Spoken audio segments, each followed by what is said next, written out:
personil.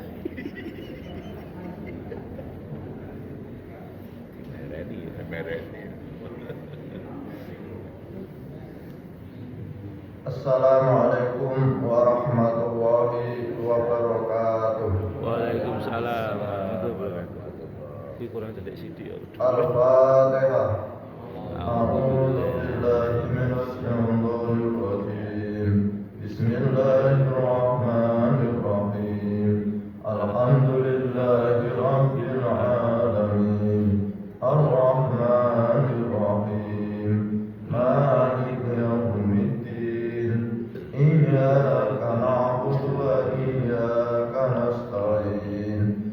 Ihdinas siratal mustaqim. Siratal ladzina an'amta 'alaihim ghairil maghdubi 'alaihim waladdallin.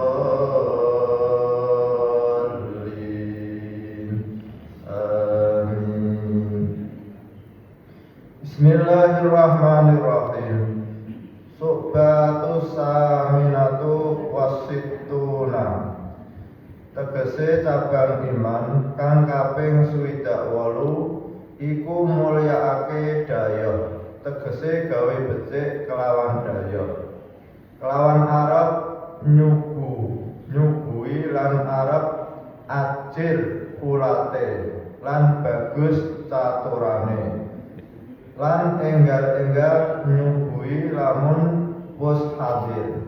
Padha karo Gus Ilham iki. Ana dene mengkono iku syarate iku arep ora merdi-merdi barang kang ora ana, lan arep aja utang, lan aja tuku kelawan utang. Krana arah nyuguhi daya.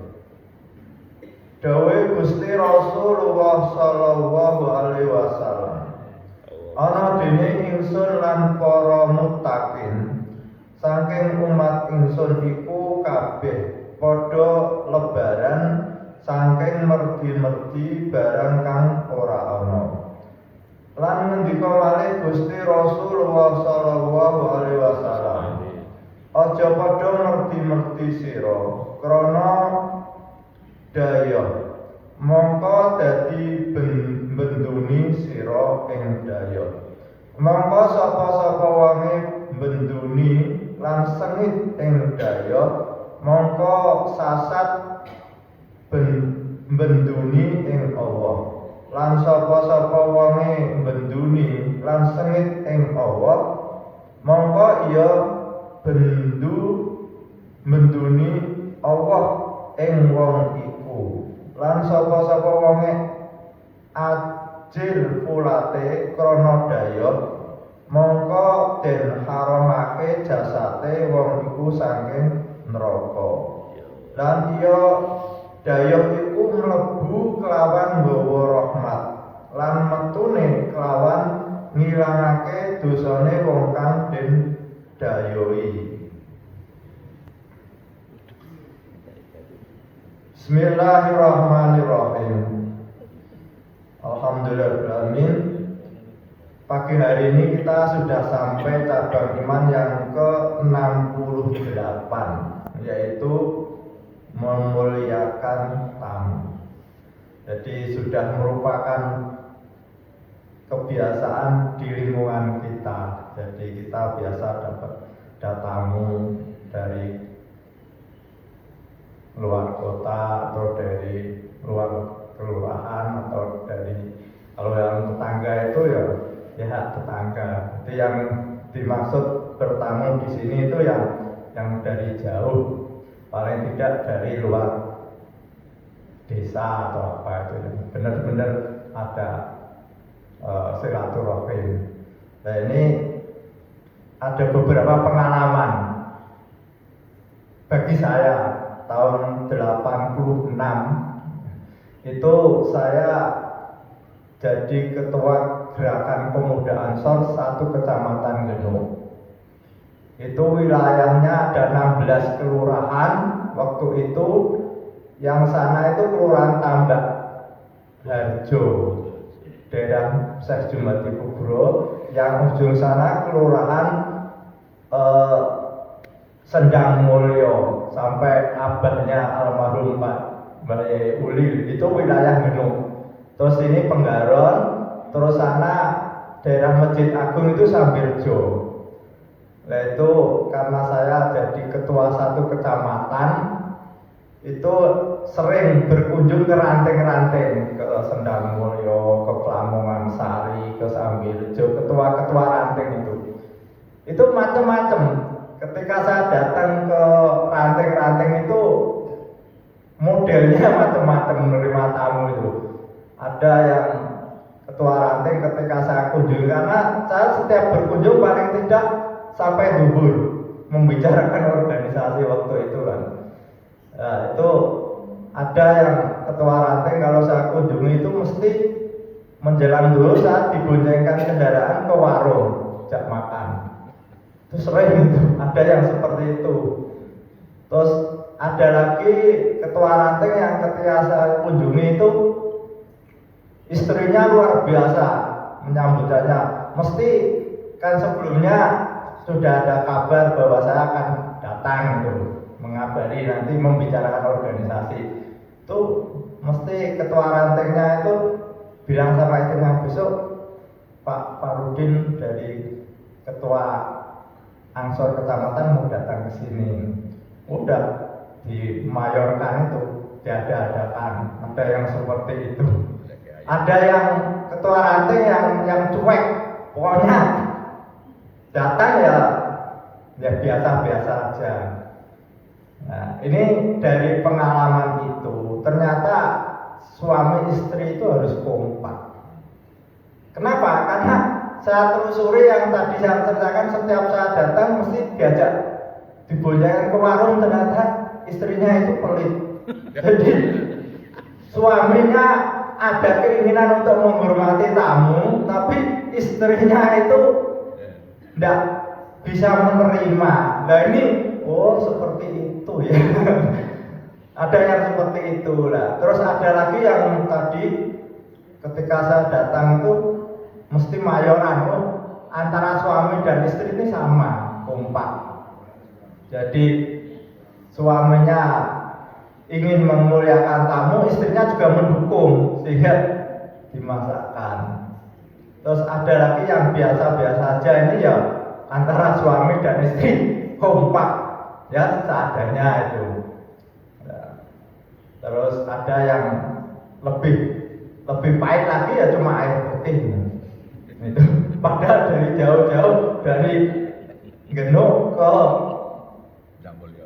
misalkan Sendang Mulyo cuma dikasih air putih ya. Nah ini sekarang kita mau belajar bagaimana kita memuliakan tamu sesuai apa yang disampaikan oleh Mbah Soleh Darat. Jadi kita belajar.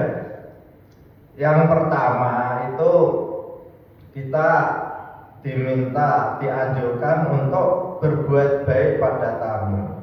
Itu antara lain ketika kita menyambut tamu itu menunjukkan wajah yang berseri-seri. Jadi ketika ada tamu siapapun yang datang ke tempat kita itu adalah tamu.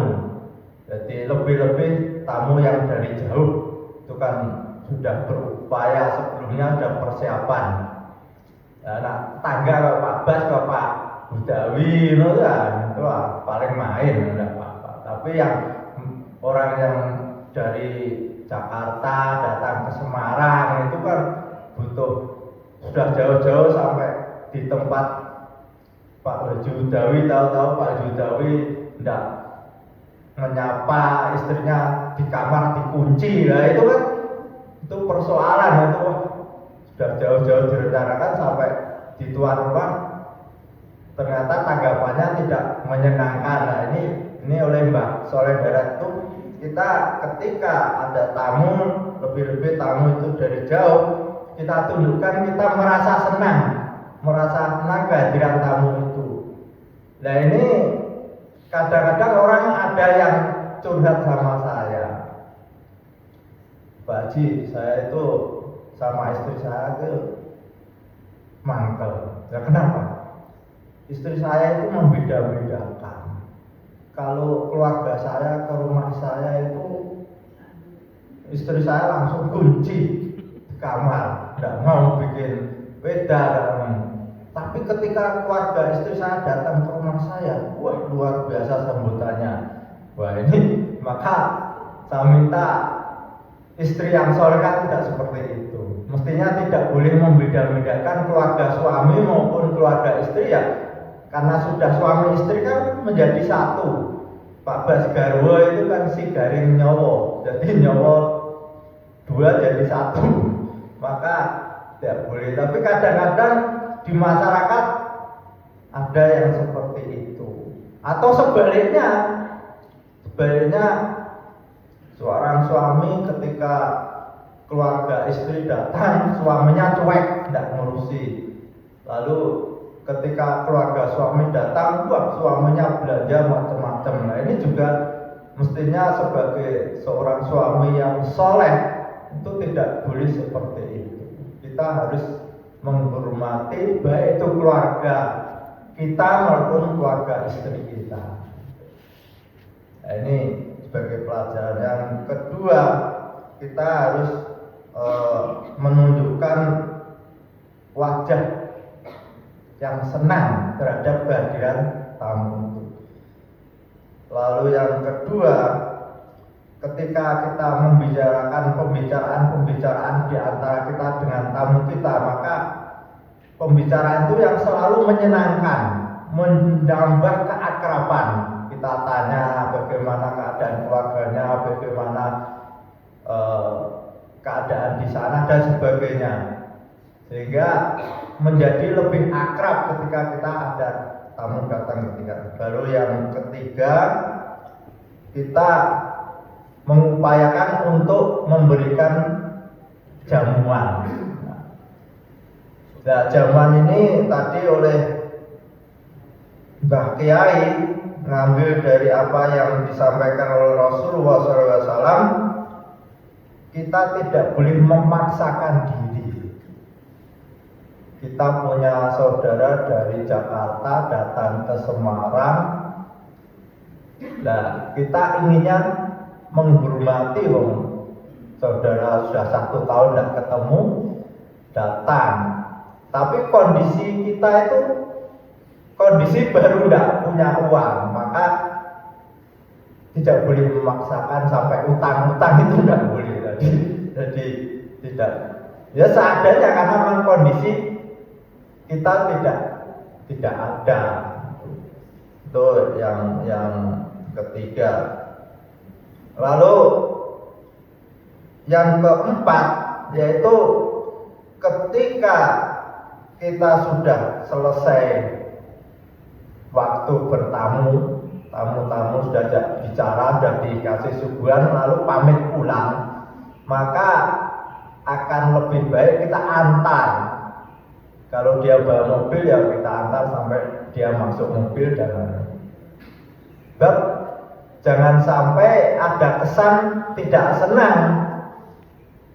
Tamu itu ketika pulang seolah-olah begitu pamit lalu dia belum pakai sandal, pintu ditutup jebres. Nah, itu orang merasa tersinggung.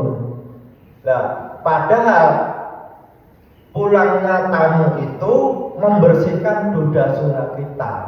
Nah, bagaimana dosa-dosa itu bisa bersih kalau tamunya itu mangkel? Jadi ini ada hubungannya. Jadi maka ketika tamu itu datang itu membawa rahmat. Rahmat itu bagaimana turun kalau wajah kita itu tidak menyenangkan. Jadi ada hubungannya. Rahmat itu akan turun kedatangan tamu kalau kita itu menyambut tamu dengan baik. Lalu ketika tamu itu pulang, itu membersihkan dosa-dosa kita. Dosa-dosa kita akan bisa dibersihkan oleh Allah Subhanahu wa taala kalau kita itu melepas tamu itu dengan menyenangkan tamunya. Lalu yang terakhir, Jangan sampai kita itu ada rasa benci terhadap kedatangan tamu. Karena kebencian kita terhadap kedatangan tamu itu sama dengan kita membenci Allah. Kalau kita membenci Allah, maka Allah akan murka pada kita. Nah, kalau Allah sudah murka pada kita, udah kita tidak diurus oleh Allah. Bisa-bisa kita menjadi orang yang malas beribadah, atau bisa-bisa kita rezekinya direm oleh Allah dan sebagainya. Bisa-bisa musibah akan turun karena Allah itu murka. Maka ketika kita menerima tamu, kita yakin bahwa tamu itu adalah membawa rahmat pada kita. Maka kita harus berupaya, terutama adalah sikap kita. Nah, suguhan itu tidak begitu penting, tapi sikap kita menerima itu. Apa artinya kita dihadapkan di depan ini ada ayam, ada tapi kalau sikapnya orang itu tidak menyenangkan, makan. Nah, itu kan beda. Kalau di sini singkong dan monggo mari makan, kan beda. Ya Pak Sikit ya. Di sini ada ayam, ada makan. Nah, ini sikap ini, maka rahmatnya akan lari kalau sekalipun suguhannya enak. Tapi kalau suguhannya hanya singkong, kopi ya Pak Bos ya. Tapi kalau monggo mari kita kenyaman, makannya juga enak. Apalagi kalau ditambah lagi orang yang ini beli di Padang 100.000, makanya saya suruh bayar. Al-Fatihah. Alhamdulillah. Iya, na'budu wa iyyaka nasta'in. Ihdinas siratal mustaqim. Siratal ladzina an'amta 'alaihim ghairil maghdubi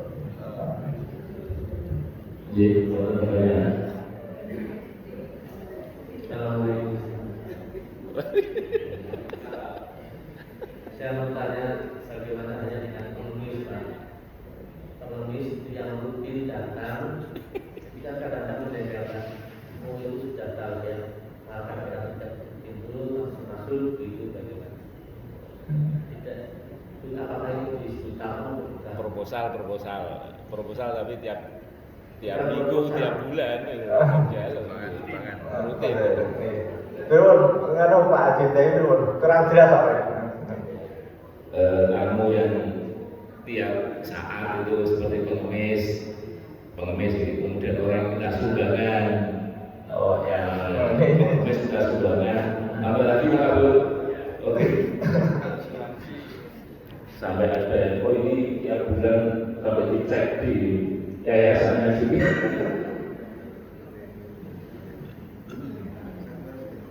Terima kasih. Assalamualaikum warahmatullahi wabarakatuh. Saya tidak tahu berikutnya itu ada kalau tadi kan kamu apa memuliakan kamu. Saya tidak tahu berikutnya apa ada yang membicarakan tentang tamunya sendiri. Tamunya sendiri. Bukan bagaimana tapi tamunya. Ada suatu ketika misalnya saya sedang pulang dari Surabaya naik kereta api masih di Grogol tamunya sudah ada. Kata anak saya, kamu itu menunggu apa? Sampai bayangkan dari Grogol Purwodadi sampai Semarang, kemudian Semarang stasiun sampai di rumah. Jadi orang tamu itu orang kabar-kabar. Kalau tamunya kabar-kabar kan, kalau punya ayam kan ayamnya bekerja dan beli. Jadi orangnya aja masih di Grogol, tamunya sudah datang dan tamu itu menunggu. Gimana caranya cari tamu kayak ini? Tamu yang baik sudah barang tentu. Kalau mau tamu dikasih pamit ya, 3 hari sebelumnya sudah memberitahu kalau tidak. Kemudian tamunya itu akan datang kapan? Saya juga pernah punya tamu jam 10 datang, pada akhirnya itu pinjam uang, dan pinjam uang itu pada akhirnya juga tidak mengembalikan. Janjinya Desember 2023, sampai hari ini aja ya sudah kelihatan batang hidungnya. Malam hari itu juga, pokoknya kalau udah ini anu bapak anu begini saya dipenjarakan dan lain sebagainya, kira-kira begitu. Barangkali peristiwa-peristiwa kayak ini banyak kita alami di lingkungan masyarakat, sehingga bagaimana kita bersikap menghadapi tamu, sementara tadi juga disampaikan bagaimana kita menghadapi tamu.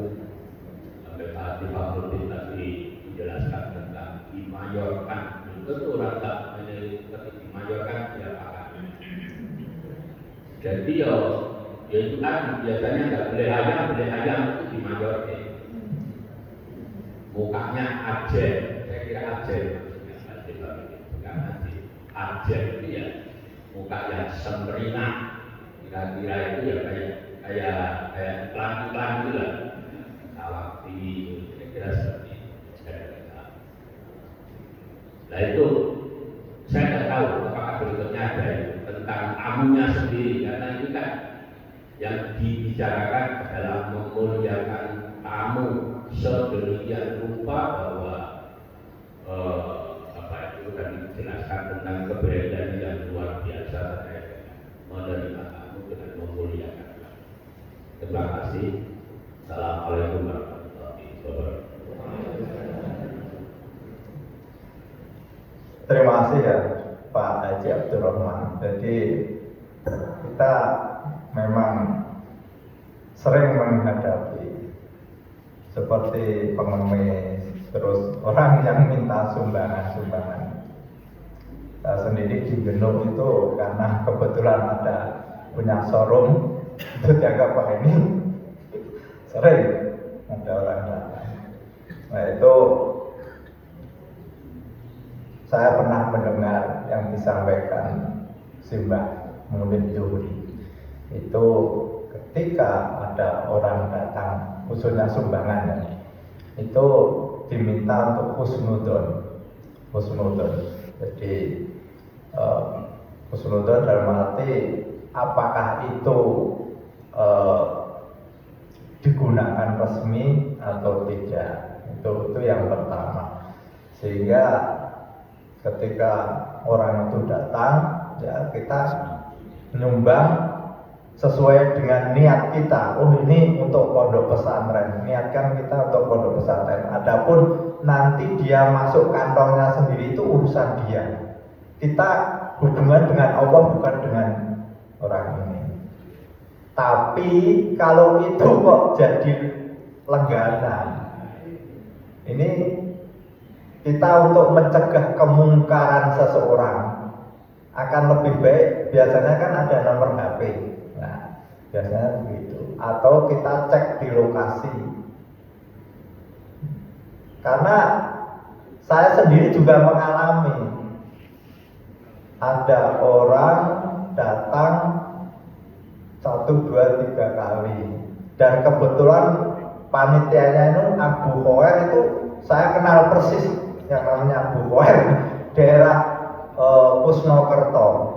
Nah, akhirnya karena Pak Abu Khair itu masih famili dengan Pak Lek saya. Nah, pas datang ke tempat Pak Lek saya menyampaikan, kalau panggil Lek Abu, jenengan nopo bangun masjid. Iya kan, kok wingi enten utusan kene jenengan nyuwun dana kalih kula. Loh, pun 1 tahun yang lalu niku pun rampung masjid. Nah, ini memang kadang-kadang terjadi seperti itu. Maka kalau hanya 1, 2 kali kita husnudon, tapi kalau sudah menjadi lengganan, itu ya kalau toh kita memberi ya biar buat beli bensin atau apa itu, misalkan seperti itu. Saya juga ada itu hampir tiap bulan mesti datang ya tidak pernah saya kembalikan cara kosong dan rakyatnya 10.000 atau berapa kita kasih biar dia itu nah, tapi kadang-kadang dalam hati saya belum ngecek daerahnya ini benar-benar resmi karena waktunya atau daerah sana, daerah Guntur apa itu, pondok pesantren atau Iria namanya. Itu tiap bulan orangnya datang, tapi tetap saya kasih walaupun tahu sedikit. Lalu pengemis kalau memang pengemis itu kita tidak boleh mengembalikan orang dengan tangan hampa. Tetap kita kasih, tapi porsinya ya yang namanya pengemis kan memang ada profesi pengemis itu ada. Saya dengar itu ada orang yang pengemis tapi di rumahnya itu juga mewah, katanya sehari bisa lebih 100.000. Nah itu urusan dia. Tapi bagi kita, ketika ada orang datang ke tempat kita dan minta-minta, tetap jangan sampai orang itu kembali dengan tangan hampa. Ini Pak Durgen. Lalu Pak Haji Kabul. Ini tadi kan masalah menerima tamu. Nah sekarang bagaimana kalau kita jadi tamu? Itu memang ada Pak Haji, itu di saya membaca kitab apa ya, Arba'in Nawawi itu Imam Nawawi Al-Bantani itu juga ada. Jadi adab orang bertamu itu ada. Itu paling tidak ya kalau dekat-dekat saja, ketok-ketok pintu, ucapkan salam. Dan kalau seorang istri di rumah, istri itu tidak boleh menerima tamu laki-laki. Katakan suami saya tidak di rumah. Itu kalau nah orang yang sebagai tamu kita tahu untuk menghindari fitnah ya terus pulang aja. Kalau ada pesan ya pesan, jangan sampai masuk berduaan. Ini adab kita bertamu. Lalu jangan sampai tamu itu memberatkan tuan rumah. Ya seperti tadi dari Jakarta mau ke Semarang, tidak kabar-kabar, misalkan tuan rumah kondisi uang tidak ada sehingga merasa tidak enak. Ayo dari Jakarta jauh-jauh 1 tahun tidak ketemu, mau mayoran, bagaimana mayor tidak ada uang misalkan. Padahal oleh Rasulullah kita juga tidak boleh sampai ngutang ketika memuliakan tamu. Dan jangan sampai kita membuat tuan rumah itu merasa tidak senang. Karena ketika tuan rumah itu merasa tidak senang terhadap kedatangan tamu, itu otomatis menambah dosa. Dosanya tuan rumah yang tidak senang dengan kehadiran tamu itu sama dengan tidak senang terhadap Allah Subhanahu wa Ta'ala. Kalau orang itu sudah tidak senang terhadap Allah, maka Allah akan murka. Nah, maka sebagai kita orang yang mau bertamu harus melihat kondisi yang akan ditamoni. Kalau masalah utang Pak Jiwa itu memang persoalan. Saya sendiri itu ya biasanya ya tidak tegel ya, orang istri saya di rumah sakit mau melahirkan, saya sudah kesana semari, saya butuh uang lah. Tapi setelah dibantu ya jelas tidak kelihatan. Itu kadang-kadang mah ada yang seperti itu ya. Mungkin cukup ya Pak ya. Iya, saya kira cukup. Mungkin kalau tidak cukup besok disambung lagi. Ini saya ibu bahwa hari ini insya Allah depannya Pak Budi Sudarmanto, depannya Pak Sartono. Dia kemarin dari rumah sakit Pagari. Jadi ini sudah sampai di rumah. Saya izin bisa mendoakan di sana selalu diterima. Yang stroke juga ingin jauh kalau ada waktu saya beri sana. Assalamualaikum warahmatullahi wabarakatuh. Marilah kita tutup taklim pagi hari ini dengan bacaan hamdalah bersama-sama. Alhamdulillahirabbil alamin. Wassalamualaikum warahmatullahi wabarakatuh.